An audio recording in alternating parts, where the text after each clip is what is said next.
जय जय श्री राधे, जय जय श्री राधे। आज ठाकुर जी के विरह वेदना की कथा होगी।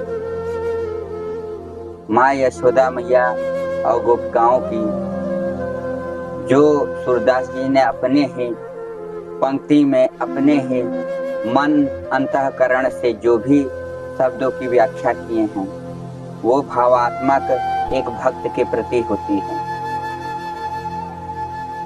भगवान के चले जाने पे माँ यशोदा की क्या स्थिति है, इसका विरह की वर्णन मैं आपसे कह रहा हूं। यहाँ स्थिति ये देखती है, माँ यशोदा विलाप करते करते रोने लगती हैं और मूर्छित हो जाती हैं भगवती,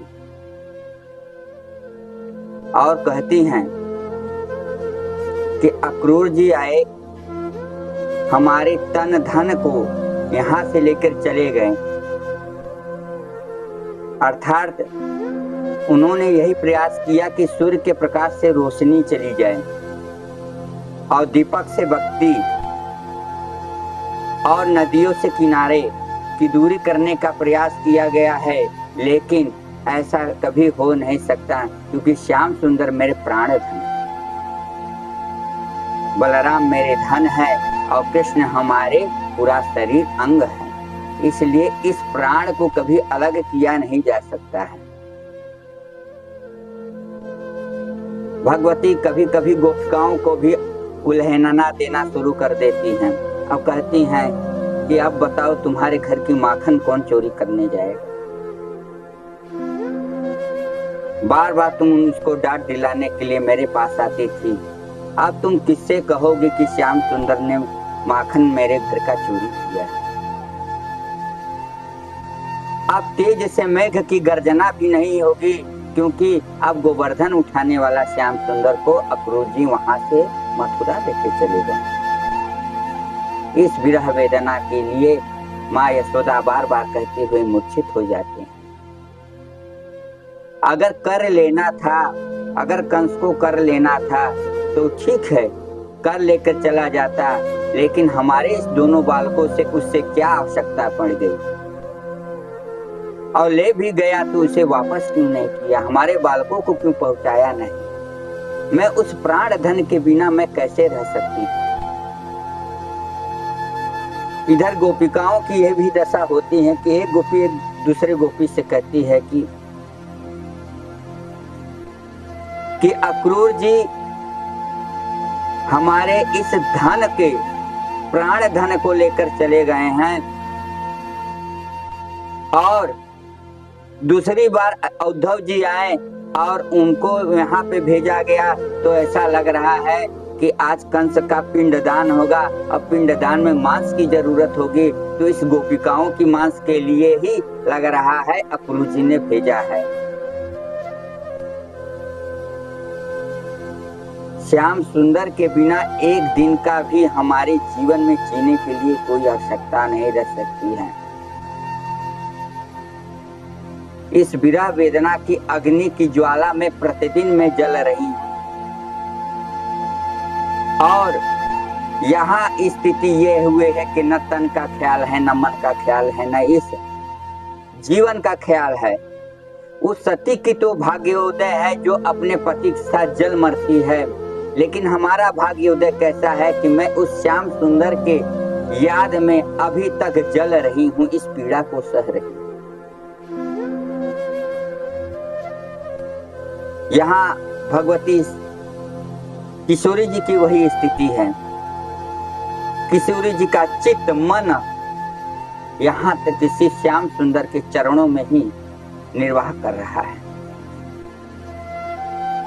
वृंदावन की कुंजलताओं की ये भी स्थिति है कि पत्ते पत्ते वहां पे अश्रु टपका रहे हैं, और भूमि पे जो ओस की बूंदे गिरी हुई है, ऐसे मानो हुआ है कि आज सभी इस ब्रज की भूमियां भी विलाप कर रही हैं। सूरदास जी ने बहुत अच्छे ही पंक्तियों में उन्होंने भगवती का वर्णन किया है।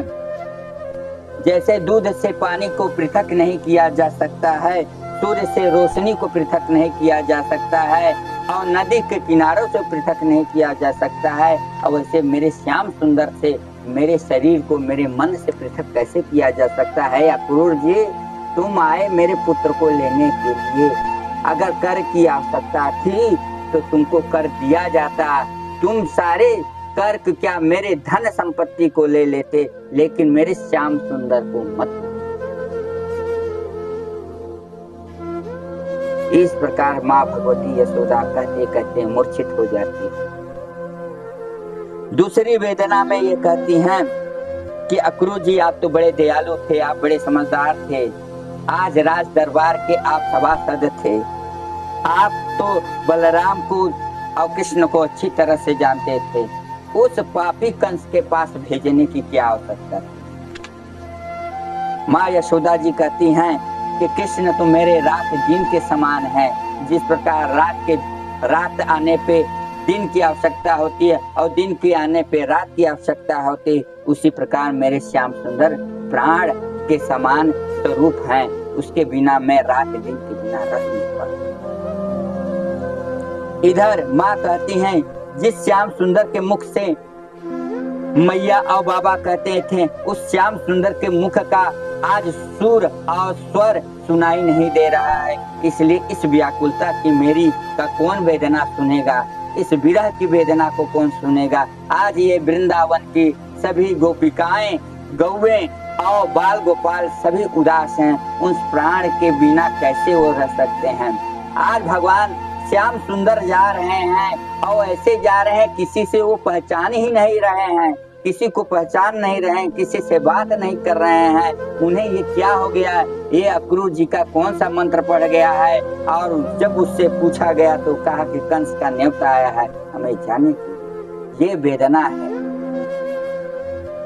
उद्धव जी इस वेदना को बहुत मार्मिक दृष्टि को अपने नेत्रों के पास में आकर उसको देखें और बड़े आनंदित हुए। भ्रमर गीत के माध्यम से ने गोपिकाओं ने उद्धव जी को ये शब्द अवहेलना सुनाए। वो भ्रमर कोई और नहीं था, वो स्वयं उद्धव जी ही थे, जो श्री राधा जी के चरणों को प्रणाम करने के लिए उनके चरणों को स्पर्श किया।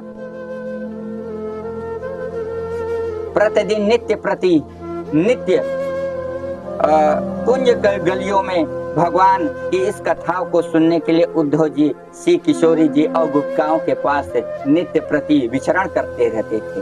कभी यमुना के तट पे, कभी वृंदावन की गलियों में, कभी वृंदावन के वनों में जाकर भ्रमण करते करते गोपिकाओं के पीछे पीछे उनका रसावादन लेते हुए आनंदित हो रहे थे।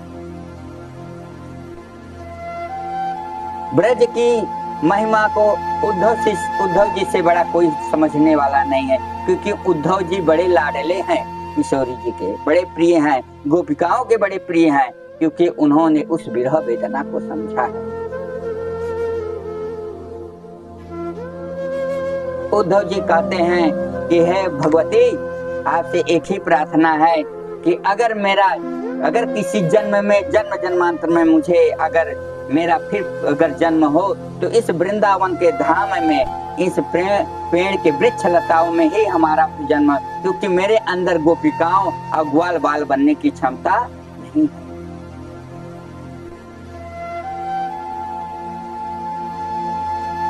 जय श्री राधे।